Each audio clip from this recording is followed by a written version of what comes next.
Saludos, caminantes del abismo, y gracias por asistir a los relatos de Lovecraft de VM Gran Abismo. Hoy traigo uno de los relatos más interesantes de todos. De hecho, debo confesar que es el relato que más veces he leído. Su nombre es Dagon, y es una de las delicias ocultas entre tantos y tantos relatos de Lovecraft.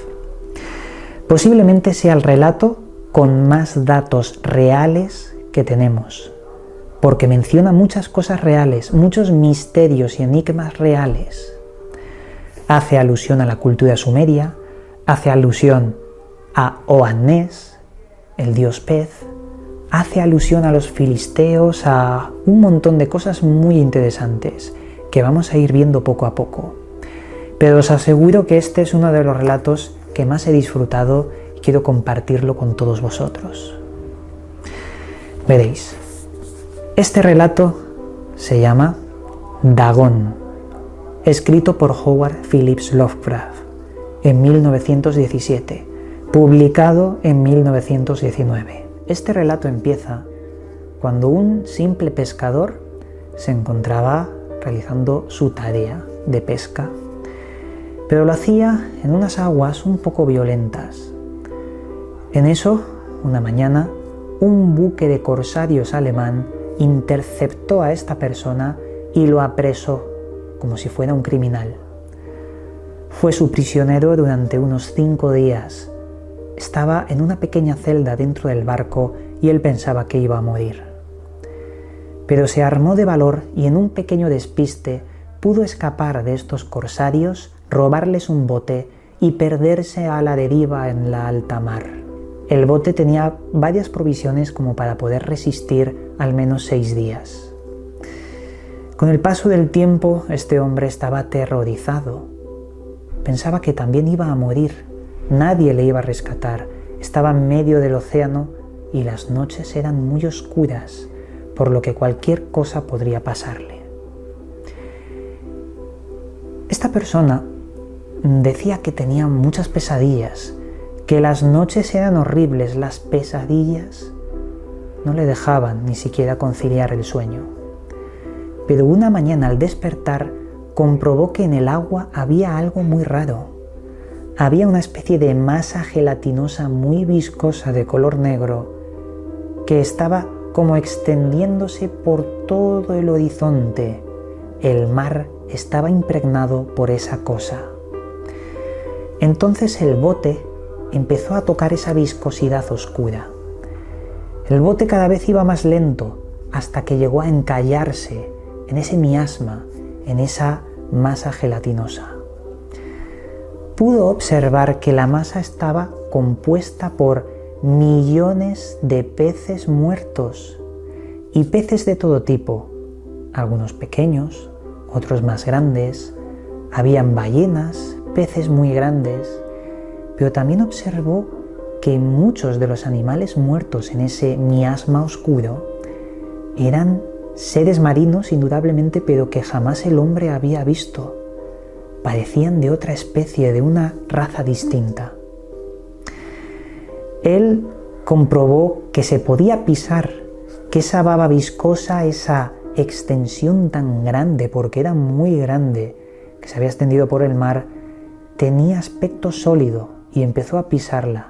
Y efectivamente, esa tierra negra putrefacta se podía explorar.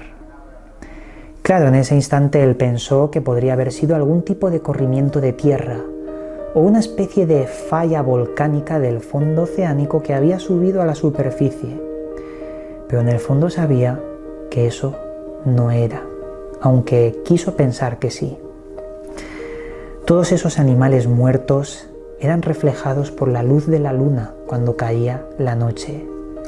Las pequeñas raspas de los animales, los huesos descarnados y esa oscuridad que emanaba el abismo que había usurpado el mar, estaba bañado por esos pequeños reflejos de la luna llena, volviéndolo todo un paisaje muy siniestro. Imaginar millares de ojos muertos sin vida tirados por el suelo.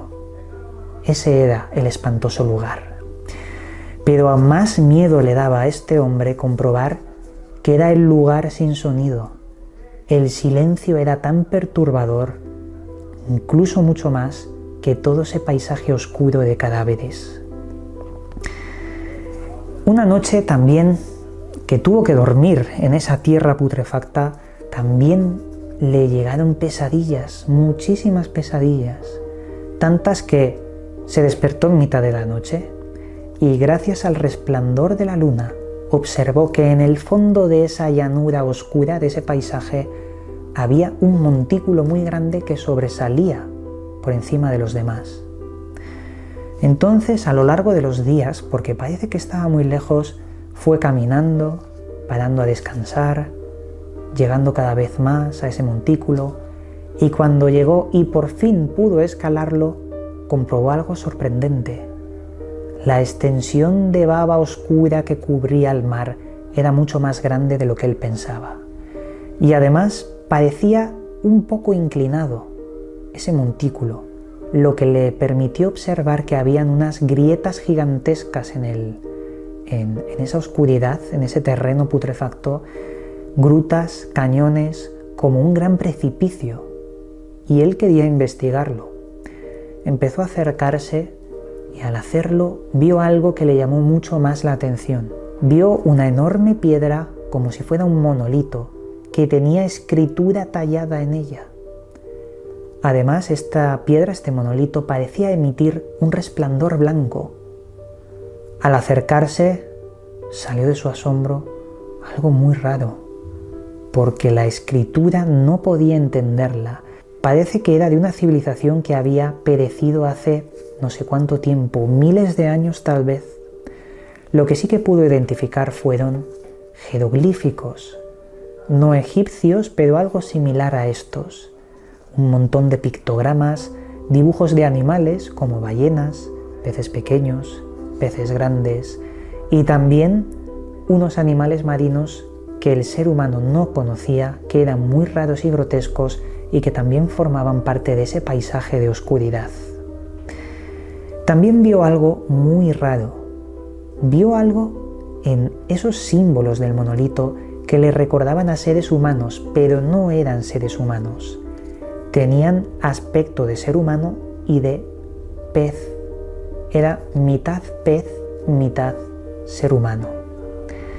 Enseguida recordó el dios de los filisteos, Dagón, un dios que era mitad ser humano y mitad pez, como en muchas otras culturas antiguas. Además, esa forma humana le recordó muchísimo a aquellas figuras humanoides dentro del mundo de la historia, la arqueología, la antropología, de el hombre de Piltdown, similar a los neandertales. Pero había algo que no estaba bien. Esa escena empezó a helarle la sangre y sobre todo porque descubrió que habían dos enormes ojos de una criatura que estaba alrededor de él, esperándole, observándole, y se abalanzó directamente hacia esta persona y hacia el monolito, enroscándose alrededor del monolito. Cuando vio esa imagen, el hombre perdió la mente, se volvió loco y posiblemente ahí empezó a morir. No recuerda mucho más. Recuerda que tenía un aspecto similar a un pez, esa criatura gigantesca, pero era muy grande, aunque también tenía reflejos de hombre. No recuerda muy bien este hombre cómo llegó al bote, lo tiene todo muy difuso, al igual que ese miasma oscuro putrefacto de cadáveres de animales marinos que empezó a desaparecer, y a la deriva nuevamente por el mar fue rescatado por un buque estadounidense.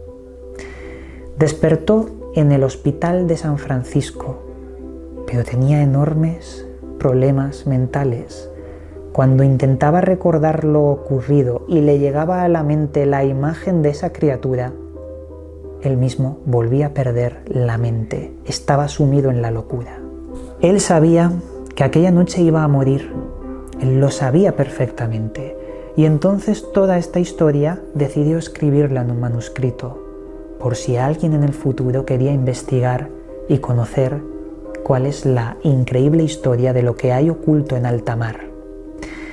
Sus últimas palabras fueron las siguientes: «El fin está próximo. Oigo un ruido en la puerta, como si un inmenso cuerpo resbaladizo cargara con todo su peso contra ella. No me encontrará. Dios mío, esa mano, la ventana, la ventana». Y aquí acabaría el relato de Dagón. En este relato, como habéis visto, hay muchas cosas interesantes. Por ejemplo, menciona al hombre de Piltdown. ¿Vosotros sabéis que eso es real? ¿Y qué es el hombre de Piltdown? Pues os lo voy a leer directo de las notas que hay sobre Lovecraft. Lovecraft menciona en varios relatos este supuesto hombre de Piltdown, que se creía era el eslabón perdido entre el Homo sapiens y la más antigua de las especies. La mistificación se perdió en 1908 cuando apareció cerca de Piltdown, Sussex, el cráneo fosilizado de un hombre parecido a los actuales humanos, y apareció junto a una quijada de mono y no se refutó hasta 1953.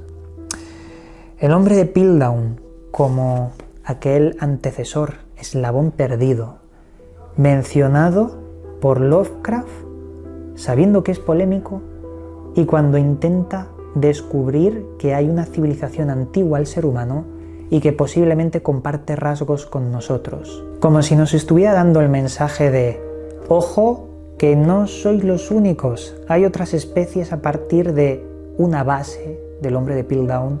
Salisteis vosotros, pero también hay otros que eran mucho más antiguos. También, cuando se menciona a Dagón, esto tiene mucha tela, amigos, porque ya nos metemos con las culturas más antiguas, con la Sumeria y demás. Os lo leo. Una de las divinidades más veneradas de los filisteos, representada en forma híbrida con torso humano y parte inferior de pez, es Dagón. La Biblia menciona su magnífico templo erigido en Gaza, derribado luego por Sansón, cuyo umbral sus sacerdotes y devotos ponían extremo cuidado en no pisar. Se supone que es el mismo Dagón de los eremitas. Voy a ponerme las gafas porque no leo ni torta. Se supone que es el mismo Dagón de los semitas occidentales o amorreos de la ciudad de Marí, identificado con el antiguo dios babilónico del grano, a quien se le atribuye la invención de la agricultura. Es decir, el dios que dio el conocimiento al hombre, que, saliéndonos del relato y buscando más atrás en paralelismos de deidades antiguas, Dagón es Oannes, el mito sumerio acadio de Oannes, un ser con aspecto de hombre de cintura para arriba y con aspecto de pez de cintura para abajo, que salió de las aguas para poner orden en el ser humano, infundirles conocimiento, enseñarles la agricultura. Obviamente nos está diciendo algo Lovecraft, nos está dando mensajes de culturas más antiguas. Esto es impresionante, amigos. Quien me diga que Lovecraft solo es fantasía es porque no ha leído a Lovecraft. No solo es fantasía, nos está dando datos históricos y nos señala directamente culturas recurrentemente como la Sumeria, deidades como Dagón en este caso y los filisteos. Y el culto a Dagón, esto sería otra historia, porque también se sale de los relatos y va a cosas tales como la Golden Dawn de Aleister Crowley y otras cosas más oscuras. Pero bueno, yo creo que hemos llegado ya al final de este relato. Espero que hayáis disfrutado. Para mí es uno de los que más encanto tienen, de los que he podido leer. Y nada, continuaremos subiendo más contenido sobre Lovecraft. Con esto, desde aquí, os mando un cálido abrazo y nos volveremos a ver en otro vídeo.